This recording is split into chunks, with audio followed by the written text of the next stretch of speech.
Níor hata gimmers le do Xbox nó do PlayStation ars muine tú riamh gur bhrála tí hairt amach as an seomra site agus éosáid taobh muig nó ar neitláin. Mis a chuird, ach má cheanaíonn tú an Nintendo Switch Beidh tú ná é sin agus eile a dhéanamh. Bíonn súil ag Nintendo ar bharga nua a chruthú dó féin, agus is cosúil go bhfuil siad ag géire amhlaigh géanamh bharíis an bhálta seo. Sin consol déarnach chur Nintendo amach ná an Wii U. Fuair neart duine locht ar seola an consol sin. Bhí neart duine trína chéile faoin méid a bhí gceist leis an consol sin ar dús. Is ar aigean gur hiictain a gur rudéigean go thomláin éagsúil an bhí a tháinig roimhe a bhí ann, agus deirtear gurbééis sin chuid mhór den fád na raibh go mála leis an consol san. Beidh an Nintendo Switch é teacht amach ar fuid na cruinne ar an tríú lá Mhárta. Is cinnte go bhfuil níos mó obair chuirteach an bhálta seo chun an físeá chu don Switch a bhiniuú. Neamh chosúil leis an PlayStation agus an Xbox is consol soghluiste é an Switch. Nuair osclaíonn tú an bosca, tagann siad is Cluasraon, seastáin agus gá rialachóir nó Joy-Con. Is féidir an scáthláin a chuir leis an seastáin agus é úsáid ar nós go ná consol ceangailte leis an teilifís. nó nuair is maiile is féidir an gá Joy-Con a nasca leis an scáthláin chun é úsáid mar consol soghluiste. Is féidir é úsáid sa bhá imróra chomá agus Joy-Con a thabhairt do char.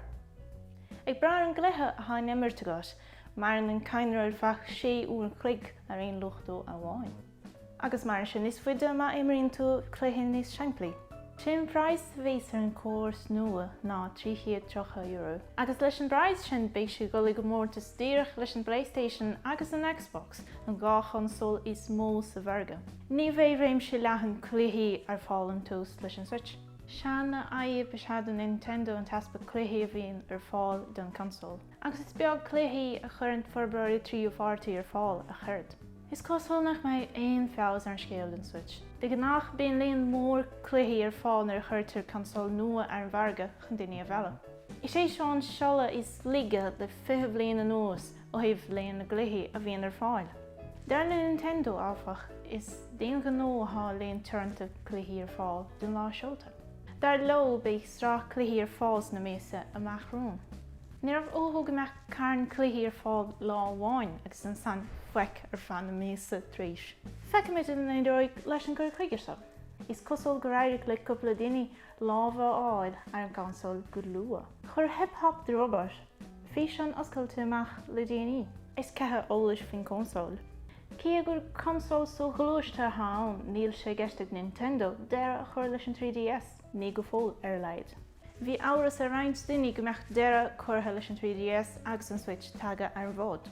Ach is cosúil go bhfuil siad ag géar go raig leis an gá go léas go fólinn, sin an ráitas ifigiúil péis céala. Fiúdar sé gceiste go deire chuir leis an 3DS áfach, ní bheadh sé ráite coinis. Bheadh agla orthú álacha chur a gcuine roimh an Switch. Tá annach chu duine ag nó go mór leis an Switch. Ach fós hain ha neartáras fin córas nua. Heit stock fries Nintendo nuair fógraí an Switch. An a roiig leis an fiú éicinach aber langs na trachtainna híos. Bán!